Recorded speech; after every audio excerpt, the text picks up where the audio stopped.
Oke, kita lanjutkan masih di sistem produksi pengolahan makanan awetan dari bahan nabati. Namun di sini kita nanti bahas ke teknik-teknik pengolahan makanan awetan. Nah, kita mulai.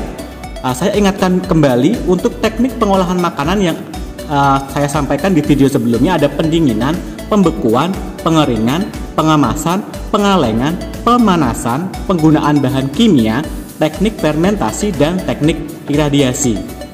Nanti kita bahas satu per satu. Nah, sekarang ke pendinginan dan pembekuan. Sama-sama menggunakan titik rendah untuk pengawetan makanan. Nah, kita bahas dulu yang pertama, yaitu pendinginan. Pendinginan di sini yaitu penyimpanan bahan pangan pada suhu pembekuan bahan antara -1 derajat Celcius sampai 8 derajat Celcius. Kemudian untuk pendinginan sendiri ini hanya bertahan beberapa hari atau minggu, bergantung bahan pangan yang diawetkan dengan cara pendinginan seperti ini. Ini adalah contoh gambar ilustrasi diawetkan dengan pendinginan dengan es batu. Kita berbicara secara umum, ini meskipun kita bahan pangan nabati, kita bahas secara umum dulu. Kemudian pengelompokan bahan pangan berdasarkan suhu pendinginan. Nah, suhu pendinginan antara -1 derajat Celcius sampai 1 derajat Celcius ini biasanya digunakan untuk jenis bahan pangan ikan segar, daging, sosis, daging giling, daging asap, dan ikan. Sedangkan pada suhu 0 derajat Celcius sampai 5 derajat Celcius untuk bahan-bahan seperti susu, krim, yogurt, pasta, pizza, roti, adonan siap masak.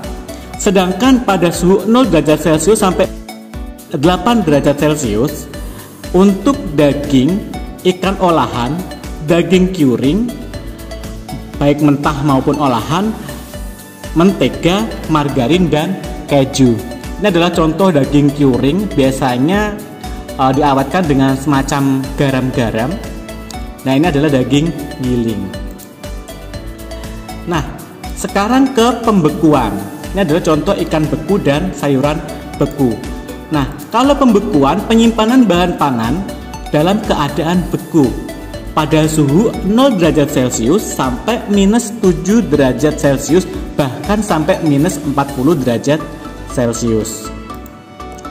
Nah, tujuannya apa? Untuk mengawetkan bahan untuk beberapa bulan, bahkan sampai beberapa tahun. Selanjutnya, apa sih kegunaan pendinginan dan pembekuan? Kita bisa lihat ilustrasi gambar berikut. Ini adalah contoh gambar roti yang sudah berjamur. Pendinginan itu untuk apa? Nah, pendinginan sendiri akan menghambat aktivitas mikroorganisme dalam suatu bahan pangan.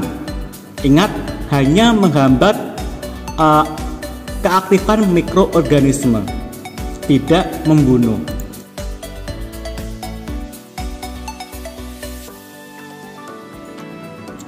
Selanjutnya yaitu pengeringan. Bisa dilihat di sini adalah proses membuat ikan kering atau biasanya ikan asin. Nah, pengeringan itu apa?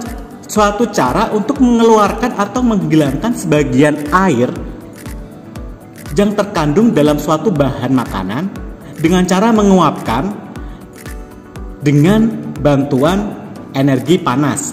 Bisa dengan panas matahari atau bisa dengan pemanasan yang lain. Contohnya ini ada keripik apel. Bisa dilakukan pengeringan dengan oven. Jadi bahan akan menjadi lebih awet. Kemudian volumenya akan menjadi lebih kecil karena kandungan airnya sudah berkurang. Keuntungannya apa? Mempermudah dan menghemat ruang pengangkutan dan pengepakan karena ukurannya menjadi lebih kecil. Berat bahan pun berkurang karena kandungan airnya semakin sedikit, sehingga memudahkan transportasi dan biaya produksi. dan juga mengurangi biaya pengiriman, karena semakin sedikit berat suatu bahan biasanya lebih murah. Apa yang mempengaruhi proses pengeringan ini? Yaitu luas permukaan bahan atau benda, suhu pengeringan, aliran udara, tekanan uap di udara, dan waktu pengeringan. Itu yang mempengaruhi proses pengeringan. Selanjutnya, pengemasan. Pengemasan bagaimana? Berfungsi mengawetkan makanan, mencegah kerusakan mekanis dan perubahan kadar air. Makanan yang dikemas akan lebih awet daripada makanan yang tidak berada dalam suatu kemasan. Nah, sekarang banyak pengemasan yang menggunakan bahan plastik yang menggantikan kemasan-kemasan yang terbuat dari kayu, karton, gelas, dan metal. Ini adalah contoh kemasan-kemasan zaman sekarang. Ini contohnya kemasan Tetra Pak. Kemasan ini adalah kemasan yang cukup baru, jadi bisa digunakan untuk mengemas berbagai macam cairan seperti jus. Kemudian ada santan cair, jadi dalam keadaan steril. Sterilisasi dari kemasan ini biasanya dilakukan dengan pemberian cairan atau uap hidrogen peroksida dan sinar UV atau radiasi gamma. Kemasan Tetra Pak ini mempunyai beberapa lapisan. Lapisan yang pertama adalah lapisan karton yang berada di luar ini. Kalau kita jumpai kemasan seperti ini, bagian luar biasanya ditempeli semacam brand, nama, kemudian digambar sesuai dengan produk yang dibuat. Kemudian ada lapisan polietilen. Ini biasanya untuk melindungi dari benda cair yang dapat menyebabkan kerusakan kemasan. Jadi biasanya ada semacam lapisan tipis seperti plastik, biar nanti kalau terkena air itu tidak merembes ke dalam. Sedangkan di lapisan dalam ada aluminium.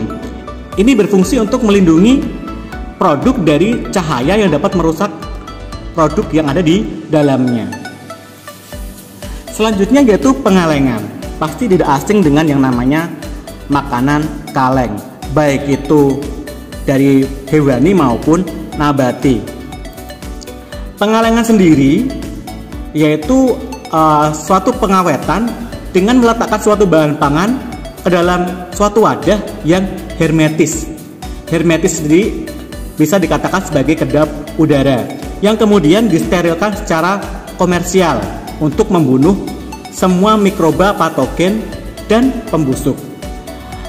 Disterilkan secara komersial ini maksudnya tidak semua mikroba itu akan mati dengan pensterilan seperti ini. Nah, dengan cara pengalengan ini memungkinkan makanan dapat terhindar dari pembusukan, kemudian perubahan kadar air yang ada di dalamnya, kemudian kerusakan akibat oksidasi dan perubahan cita rasa. Contohnya buah yang terkena mengalami oksidasi itu akan berubah warna menjadi lebih hitam. Kalau dikalengkan itu bisa menghambat kerusakan seperti tadi. Kemudian sterilisasi komersial seperti yang saya jelaskan tadi bukan sterilisasi mutlak. Jadi kemungkinan masih ada spora atau mikroba lain yang tahan terhadap proses sterilisasi tadi, sehingga mikroba tersebut bisa merusak isi dari kaleng tadi jika kalengnya tidak atau rusak. Nah, jadi makanan-makanan tadi harus disimpan dalam kondisi yang sesuai setelah proses pengalengan selesai. Kemudian selanjutnya yaitu penggunaan bahan kimia. Pasti tidak asing seperti yang sudah saya jelaskan pada pertemuan atau video sebelumnya. Nah, penggunaan bahan kimia ini akan mempertahankan suatu bahan makanan dari serangan mikroba pembusuk. memberikan rasa yang sedap, manis, dan pewarna pada suatu makanan. Nah, biasanya yang digunakan adalah cuka, asam asetat, fungisida, antioksidan, dan lain sebagainya. Nah, bahan-bahan ini akan melindungi buah atau sayur dari ancaman kerusakan pasca panen. Jadi akan terlihat lebih segar dan tahan lama. Nah, mungkin ada sebagian yang pernah menemukan bahan seperti ini ikut dalam suatu makanan. Bahan-bahan seperti ini bisa digunakan untuk mengurangi kelembapan dalam suatu packaging. Jadi bahan makanan tersebut lebih segar dan tahan lama. Nah, selain itu juga ada pengasinan. Kalau pengasinan ini biasanya penambahan garam. Semakin tinggi kadar garam, maka mikroorganisme akan terhambat pertumbuhannya. Jadi makanannya akan tidak cepat busuk. Kemudian pemanisan. Kalau pengasinan dengan garam, pemanisan dengan penambahan larutan gula. Semakin tinggi kadar gula pada makanan akan mencegah kerusakan pada makanan. Yang terakhir, penambahan bahan pengawet lain seperti enzim paparin, enzim bromelin, dan lain sebagainya. Namun penggunaan bahan kimia-kimia seperti ini harus dengan pertimbangan agar makanan tetap aman dikonsumsi. Ini adalah contoh dari pengawetan dengan bahan kimia. Ada asinan buah dari dengan pengasinan. Yang selanjutnya ini adalah manisan buah dengan pemanisan. Kita lanjut ke pemanasan. Ada pengeringan, ada pemanasan. Nah, semakin tinggi jumlah panas yang diberikan kepada suatu bahan makanan, akan semakin banyak mikroba yang mati. Yang pertama ada pasteurisasi, kemudian pemanasan pada suhu 100 derajat Celcius, dan ada pemanasan pada suhu di atas 100 derajat Celcius. Nah, pasteurisasi tidak asing biasanya untuk pengolahan seperti susu. Jadi susu itu diolah dengan pasteurisasi agar tetap steril. Selanjutnya, teknik fermentasi. Pasti tidak asing dengan istilah fermentasi. Nah, fermentasi ini berfungsi untuk mengawetkan sumber bahan makanan, tapi juga memberikan khasiat-khasiat yang lain. Contohnya fermentasi adalah menggunakan bakteri Lactobacillus atau bakteri laktat, sehingga dapat menurunkan pH hingga di bawah 5, sehingga menghambat pertumbuhan bakteri fekal atau bakteri yang menyebabkan muntah-muntah, diare, dan muntaber. Nah, ini adalah contoh produk dari fermentasi. Ini kimchi, ini ada tempe, ini ada yogurt. Kemudian teknik iradiasi. Apa itu iradiasi? Kalau radiasi pasti tahu ya. Nah, proses aplikasi radiasi energi pada suatu sasaran. Karena di sini bahan makanan nabati berarti ke bahan pangan. Nah, menurut Maha, iradiasi itu adalah suatu teknik yang digunakan untuk pemakaian energi radiasi secara sengaja dan terarah.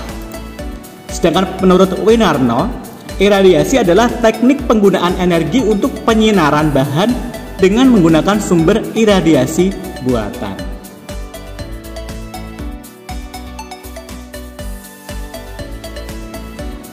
Nah, tadi dikatakan bahwa radiasi adalah proses aplikasi radiasi energi pada suatu bahan pangan.